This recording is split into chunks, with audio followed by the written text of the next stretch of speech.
이슈의 중심 최경영의 최강시사.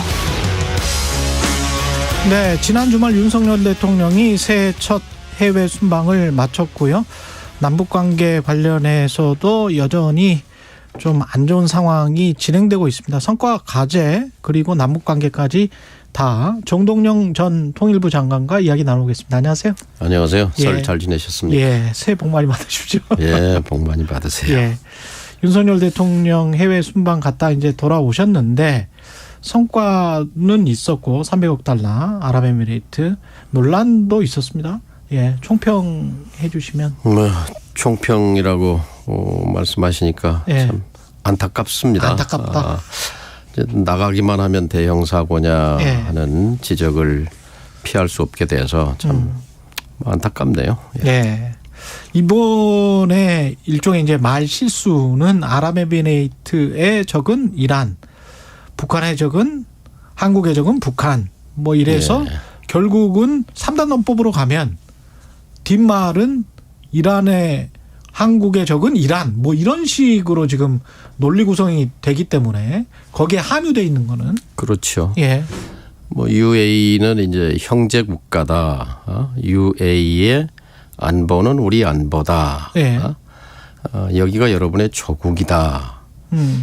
이제 이것도 너무 나간 건데요. UAE 적은 이란이고 우리의 적은 북한이다. 이건 이제 지나가는 말이 아니라 공식적이고 공개적인 그렇죠. 국가 지도자의 입장인데 안타깝죠. 윤 대통령도 잘하고 싶었겠죠. 예. 그런 다짐을 가지고 갔을 텐데 이제 중요한 것은 이 외교의 영역은 윤 대통령이 경험해보지 않은 영역이거든요. 그렇죠. 그런데 이 국제정치는 치열한 권력 투쟁의 장이란 말이죠. 이 장에서 우리의 국익을 극대화하려면 국익을 확보하려면 두 가지입니다. 하나는 실력이고 하나는 신중함이거든요. 실력이라는 건 경험이 있어야 나오는 거고 또 학습하고 천착해야 하는 건데 김대중 대통령 같은 경우에 해당하는 거죠. 예. 미국하고도 잘 지내고 중국하고 일본하고 러시아 외교를 원만하게 해서 우리 국익을 도모했던 거죠. 그렇죠. 그리고 국제정치 교과서에 나오는 말입니다. 외교의 철칙이 신중함이다. 프루던스다라는 거거든요. 예. 근데 이 두 가지가 결여된 것이 이런 이제 실수를 부르게 된 건데요. 이 점에서는 이거를 지금 외교부가 장병 격려용이었다. 이란과는 상관없다라고 뭉치는 걸로는 넘어갈 수가 없습니다. 왜냐하면 정말 그렇게 생각했다면 외교부에 뇌가 없거나 뇌가 없거나 예. 무지한 대응이라고 생각합니다. 윤석열 대통령이 실력과 결국은 신중함이 결여돼 있다, 부족하다, 없다 이런 말씀이신데 그걸 인정할 필요가 있습니다. 그걸 인정할 필요가 있다. 실력은 단기간에 쌓을 수가 없는 거지 않습니까? 그렇죠. 그러나 이제 참모들하고 부단히 토론하고 학습하고 해야 되죠. 그러면 신중함이라도 갖춰야 될 것 같은데요. 그렇죠. 외교를 검찰 수사하듯 할 수는 없는 거죠. 그러니까 일단은 이게 내가 잘 모르는 영역이다라는 걸 전제해야 되는 건데 예. 중동 정치라는 게 얼마나 복잡하단합니까? 예. 우리 국민들도 이해하기가 쉽지 않은데 그런데 UAE와 이란은 이제 최근에 2, 3년 전부터 관계 개선을 시도해서 대사도 교환하고 경제 협력도 증가하고 이런 상황인데 아마 보고서를 제대로 소화를 못한 것 같아요. 그러고 나서 지금 우리가 이란하고 관계가 굉장히 복잡 미묘하거든요. 예. 사실 우리가 수입한 원유 대금 70억 달러를 미국이 이란 제재에 동참하면서 그렇죠. 그걸 지불하지 않아서 이게 껄끄럽단 말이죠. 그러니까 지금 이란 외교부가 이미 한 이란 간의 외교 갈등으로 일단 비화된 거거든요. 예. 이란 외교부가 대사 초치한 거 한국 대사를 불러들인 것에 불러서 항의한 데 이어서 윤 대통령의 발언이 걸프 지역의 평화와 안정을 훼손하고 있다라고 규정했거든요. 규정하는 게 중요한 겁니다. 훼손했다는 거거든요. 그렇죠. 그리고 거기 더 나가 한 발 더 나가서 한국이 원유 대금 70억 달러 문제를 해결하지 않으면 한국과 이란의 관계를 재검토할 수 있다라고까지 나갔단 말이죠. 그렇죠. 그런데 이걸 장병 격려용이다. 이란과 관계없는 문제다라고 이렇게 뭉개고 가는 것은 국익에 심대한 악영향을 끼치는 거죠. 심지어 이란 예. 현지 언론에서는 호르무즈 해협을 통과하는 한국 선박을 용납해서는 안 된다 하는 그런 보도까지 나오는 거란 말이죠. 지금 해야 할 일은 지금이라도 행동하는 것이 늦지 않은 겁니다. 특사를 보내야 합니다. 특사를 보내고 유감 표명하고 특사를 보내야 된다. 그리고 오래된 이란과의 친선 관계를 다시 한번 다지는 그런 계기로 삼는 것이 이 국익을 그나마 덜 훼손하는 거라고 생각합니다. 네, 대통령이 이 분야의 실력과 신중함이 부족했다라는 지적이신데 그렇다면 옆에 참모진이나 홍보진이 특히 저는 이게 보도가 나왔을 때 자체 그 워딩을 보고 깜짝 놀랐는데 예. 보통 이제 한국 언론에라도 보도가 안 됐다면 현재 언론이 그걸 캐치해서 뭐 보도를 해버렸으면 그거는 어쩔 수가 없는 노릇이고 근데 한국 언론에 릴리즈가 됐다는 거는 참모진이 이걸 인식을 못했다는 거잖아요. 이 판에 싹 갈아야 합니다. 예. 왜냐하면 나갔다 하면 대형 외교 참사인데 이건 지도자 리스크이면서 동시에 참모 리스크입니다. 대한민국에 얼마나 많은 전문가가 많이 있습니까? 지금 있는 팀 아니면 안 됩니까? 저는 이것만 가지고도 예. 외교안보 라인 전면 교체가 필요하다고 봅니다. 그러니까요. 방송에 그날 바로 나올 정도의 어떤 멘트라고 생각했다면 이건 자랑스럽게 우리가 홍보할 수 있는 사안이다. 이렇게 판단을 했다는 건데. 참 어처구니 없는 좀 납득하기 일입니다. 힘듭니다. 예. 근데 이란이 이제 NPT 조약까지 물고 늘어지면서 우리도 뭐 유사시에 윤석열 대통령이 뭐 자체 핵보유 발언까지 이야기를 했었는데 이란이 이거는 조금 뭐 많이 나간 것 아닌가 그런 생각까지 들기는 합니다만은 그 내용 유사시에 우리가 자체 핵보유를 할 수 있다 이런 발언을 한 거는 사실이니까 그거는 어떻게 보세요? 남북 평화와 관련해서는? 사실 이란과 북한은 상당히 밀접합니다. 예. 핵미사일 협력도 있고 예. 최근에 뭐 드론도 이란제라는 거 아니겠습니까? 예. 그런 점에서 아마 그런 연상작용 끝에 그 이란 적발언이 나온 그런 배경도 있지 않은가 생각하는데요. 예. 이 사실 대통령의 말은 굉장히 무겁습니다. 얼마나 중요합니까? 그런데 지금 핵무장론과 관련해서 결정적인 것은 일관성입니다. 그러니까 지난 그 신년 국방부 업무 보고 때 예. 공식적인 자리 아닙니까? 우리가 핵무장할 수 있다. 아마 미국이 가장 화들짝 놀랐을 것이고 국제사회도 놀랐죠. 예. 이제 그것의 연장에서 이란에서도 이제 이런 반응이 나온 것인데요. 그런데 이제 다보스 이제 돌아오는 길에 월스트리트저널과 인터뷰를 했어요. 그랬죠. 거기서는 예. NPT 체제를 존중하는 것이 합리적이다 이렇게 말했단 말이에요. 그렇죠. 이거는 다른 얘기예요. NPT 체제라는 건 핵 확산 금지 조약, 그렇죠. 핵실험도 금지하고 핵무장을 막는 그런 것을 존중하겠다는 입장은 핵무장을 할 수 있다는 얘기와는 충돌하는 다른, 얘기란 말이죠. 그러면 우리 국민이나 국제사회가 어떻게 받아들이겠습니까? 대번에 이렇게 나왔어요. CNN이 뭐라고 했냐. 아니 연초에 핵무장과 관련해서 윤 대통령이 확장 억제 미국의 핵 우산에 대해서 예. 이게 국민들에게 그렇게 신뢰할 수 있겠느냐 이렇게 부정적인 입장을 밝히더니 또 월스트리트저널 인터뷰에서는 미국의 핵 확장 억제를 전적으로 신뢰한다 이렇게 말했는데 CNN이 이렇게 꼬집었어요. 여기서 이 말하고 저기서 저 말하면 누가 믿겠느냐라는 건데. 그렇죠. 예. 정말 윤 대통령께서 정말 지금 깊이 새겨들어야 할 얘기는 말의 일관성. 오락가락해서는 어느 쪽도 믿지 않게 되는 거지요.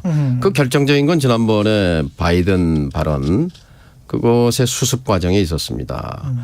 실현할 수 있습니다. 근데 그것을 인정하는 작은 용기를 못 냈기 때문에 바이든이 아니고 난리면이라고 한 거다. 이것은 뭐냐면요. 진시황의 아들인 진나라 그 진시황 아들 호해 예. 진나라를 망하게 한 게 지록 위마거든요. 지록 위마죠. 예. 그 환관 조고가 사슴을 가리켜서 말이다라고 우기면서 거기 간신들은 다 맞습니다. 사슴이다.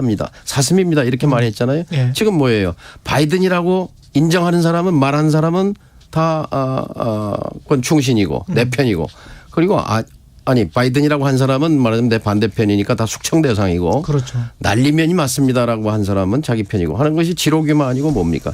바로 여기서 중요한 것은 이 결국 그 신뢰 문제고 정직의 문제입니다. 예. 윤 대통령 원래 정직한 분이고 신뢰를 가진 분 아니에요? 그렇다면 본연의 모습으로 돌아가서 그 신뢰가 얼마나 중요한가. 네. 대통령의 말의 무게가 얼마나 중요한가. 나는 외교에 대해 잘 모른다. 이런 기본을 인정하고 거기서부터 시작해야 한다고 그러니까 아까 생각합니다. 다보스 경제 포럼 말씀하셨는데 나는 대한민국 1호 영업사원이다. 그래서 뭐 경제 외교에 지금 계속 초점을 두고 있다. 네. 이런 일종의 이제 레토릭일 수가 있을 것 같은데 이런 어떤 정부의 기조는 그래도 괜찮은 거라고 보십니까?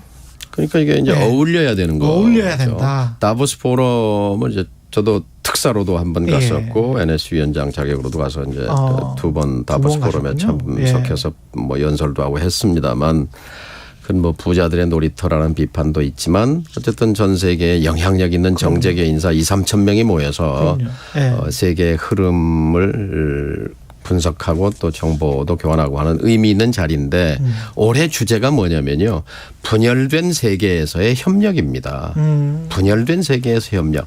얼마나 우리가 발언하기 좋은 그런 입장에 있습니까? 그러네요. 분열된 한국에서의 긴장 완화와 평화를 주제로 그 무대에 서서 얘기했더라면 울림이 있었을 것입니다. 예. 그런데 지금 윤 대통령은 취임사도 그렇고 유엔 연설도 그렇고 신년사도 그렇고 평화를 얘기하지 않잖아요. 그러니까 그 점이 지금 세계적인 흐름과 엇나간 것이고 다보스 연설도 그런 점에서 안타깝습니다. 지난번에 최경영 최강시사에서 이희수 교수였나요? 한양대학교 명예교수 중동 전문가 똑같은 말씀 남북 대치 상황에서 오히려 이란의 적은 누구의 적은 누구 뭐 이렇게 말하는 것보다는 평화의 메시지를 전달했다라면 훨씬 더 먹혔을 것이다. 그 이야기를 하셨는데 같은 그렇죠. 예, 우리에게 있어서 예. 평화는 그냥 단순히 필요 조건이 아니라 절대 조건이거든요. 그래. 윤 예. 대통령이 지금 자임해야 할 것은 평화의 전도사이지 예. 이 핵무장론 무슨 주적 이런 적대적인 언어의 발신자 역할이 아니라고 생각합니다. 근데 윤석열 대통령이 지금 이제 완전히 해버린 기조는 정착시켜버린 기조는 힘을 통한 평화인 것 같거든요. 예. 북한과 관련해서. 그래서 방향 전환을 모색해야 합니다. 이걸로 4년 더 갈 수 있겠습니까? 방향 전환 모색해야 된다. 예. 예. 어떻게 해야 될까요? 결국은 북한에 어떤 손을 내밀고 대화하자라고 설득하는 수밖에 사실 없어요. 외교는 불가능을 가능케 하는 예술입니다. 적을 예. 벗으로 만들 수 있는 것이 외교거든요. 김대중 대통령 때 한일 관계 생각해 보면 알 수 있지 않습니까? 또 노태우 김영삼 정부 때 북방 외교 중국이 적이었어요. 중공 적. 그렇죠. 적을 우방으로 바꿔놓은 거잖아요. 러시아도 적이었잖아요. 예. 이것이 외교입니다. 그런데 멀쩡한 이란을 적으로 규정하고 북한과의 긴장 완화를 향해서 가도 지금 가야 할 판인데 이것을 압도적 전쟁 준비 국면으로 몰고 가는 것이 과연 지혜로운 지도자인가라는 질문을 이건 정파를 떠나서 온 국민이 던지는 질문이어야 한다고 생각합니다. 그러네요. 근데 그 국민의힘 당대표로 나온 김기현 의원 같은 경우도 과거 이제 핵 관련해서 굉장히 좀 공격적인 발언을 했었고 여성의 민방위 교육도 이거는 전쟁을 어떤 염두에 두고 지금이라도 민방위 교육을 해서 유사시에 우리가 대비해야 된다 이런 뉘앙스인데 국가 동원 체제를 말하는 건데요. 예. 이것은 민주주의의 역방향입니다. 그러니까 50년 전에 이제 그때 40대 후보로서 김대중 후보가 예비군 폐지론을 냈을 때 큰 반향이 있었는데 이게 이제 정반대 방향인데요. 그랬군요. 40년 전이군요, 그게. 50년 전입니다. 예. 1970년에. 예. 그런데 지금 여성의 민방위 체제 편입 이것은 어떻게 생각하기에 따라서는 이른바 20대 남녀 갈등을 그 선거 소재로 썼던 것처럼 예. 국내 정치용 아니냐. 그리고 이건 또 국회에서 통과될 가능성도 없지 않습니까? 다수당도 아니기 때문에. 예. 네. 저는 정말 이 외교 안보 남북 문제를 국내 정치용의 소재로 써먹는 것에 대해서 정말 이거는 국민 입장에서 뼈아픈 것입니다. 지금 만일 문재인 정부가 정권 재창출에 성공했더라면 지금의 국면은 어떤 국면이냐. 사자회담 국면입니다. 중국을 끌어들여서 미중 남북이 한반도의 비핵화와 한반도의 평화 정착을 의제로 지금 국제적인 논의를 진행해 가야 할 국면입니다. 이 국면에서 민방위를 얘기하고 전쟁 불사를 얘기하고 힘에 의한 평화를 얘기하는 것은 시대착오도 유만부동입니다. 안타깝습니다. 예. 야당인 민주당 입장에서는 어떻습니까? 그 검찰이 일종의 이제 그 이재명 당대표의 사법 리스크가 갈고리로 걸어서 이제 계속 끌려가는 그런 형태로 밖에서 보기는 그러니까 검찰 수사가 위력을 발휘하는 것 같아요. 언론도 요즘 뭐 언론 역할을 뭐 KBS를 제외하면 제가 그런 그 쓴소리를 할 수밖에 없는데 이 야당 의원들도 겁먹었는지 해야 할 소리를 안 합니다. 이 남북 관계만 해도 노무현 DJ의 후계자라고 후예라고 얘기하면서 과연 그 철학에 충실한가? 이렇게 그것이 아무래도 검찰 수사로 야당 의원들이 이렇게 압수수색도 당하고 하니까 좀 주눅이 든 것 아닌가. 해야 할 소리가 뭘까요? 야당 금방 말씀한 이란적 발언에 대해서도 민주당의 얘기는 대변인 성명 말고는 의원들의 그런 목소리가 전혀 들리지 않습니다. 그리고 이런 핵무장론 또는 뭐 핵 확장 억제에 관한 그 오락가락하는 발언 등등에 대해서도 뭐 전혀 뭐 야당의 과거 70석 80석 되는 야당도 이러진 않았어요. 170석이나 되는 배부른 야당, 겁먹은 야당. 그러니까 그런 점에서는 검찰을 통한 공포 정치가 효력을 발휘하고 있다 이렇게 느껴집니다. 검찰을 통한 공포 정치를 지금 하고 있고 그게 효력을 발휘하고 있다. 이런 상황에서 지금 국내 정치 특히 이제 사법 리스크라고 하는 이재명 당대표와 관련해서는 어떤 발언들이 나와야 됩니까? 저는 늘 사법 리스크란 말이 잘못됐다. 이건 검찰 리스크다. 검찰 리스크다. 지금 가령 뭐 내일 모레 이제 이재명 대표가 검찰에 갈 텐데요. 뭐 혼자 가느냐, 뭐 여럿이 가느냐 그건 형식의 문제고 본질은 아닙니다. 본질은 뭐냐면 그 현상 뒤에 숨어 있는 의도가 있느냐 없느냐는 건데. 검찰에 의도가 있느냐? 그게 본질이죠. 예를 들면 만일 문재인 정권이 정권 재창출에 성공했더라면 검찰이 지금 이런 수사를 진행하고 있겠는가. 뒤집어 말하면 윤석열 정권 하에서의 수사란 말이에요. 그럼 이게 정치 수사, 정치 검찰이라는 얘기를 피할 수 없는 것인데요. 김대중 대통령 얘기를 다시 한번 더 하면 훌륭한 점은요. 정치 보복을 하지 않았다는 겁니다. 국민 통합의 방향으로 갔다는 겁니다. 윤 대통령도 후보 시절에 이렇게 말했어요. 내가 대통령이 되면 멋지게 협치해서 국민 통합으로 가겠습니다라고 했지 않습니까? 그랬죠. 그 말을 새겨야 합니다. 지금 경제 사정도 그렇고 민생 이야기를 안 할 수가 없는데 어떻게 보십니까? 뭐 전기, 가스, 난방 뭐 굉장히 좀 힘든 국민들이 많고 관련해서 이제 여당과 야당이 협치를 할 수밖에 없을 것 같은데 협치는 안 하고 있단 말이죠. 글쎄, 참 불가사의예요. 아파트 관리비 고지서를 받아본 국민들이 깜짝 놀란 게 2배, 3배 가스값 올랐거든요. 빌라도 마찬가지고 지금 뭐 전기료에 교통요금에 줄줄이 공공요금인데 재벌 대기업 챙기는 그런 마음으로 서민 경제도 좀 챙겨야 합니다. 바로 그러기 때문에 또 야당의 견제가 필요한 거고요. 좀 더 분발할 필요가 있습니다.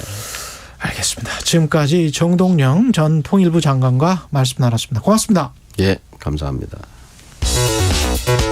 여러분은 지금 KBS 1라디오 최경영의 최강 시사와 함께하고 계십니다.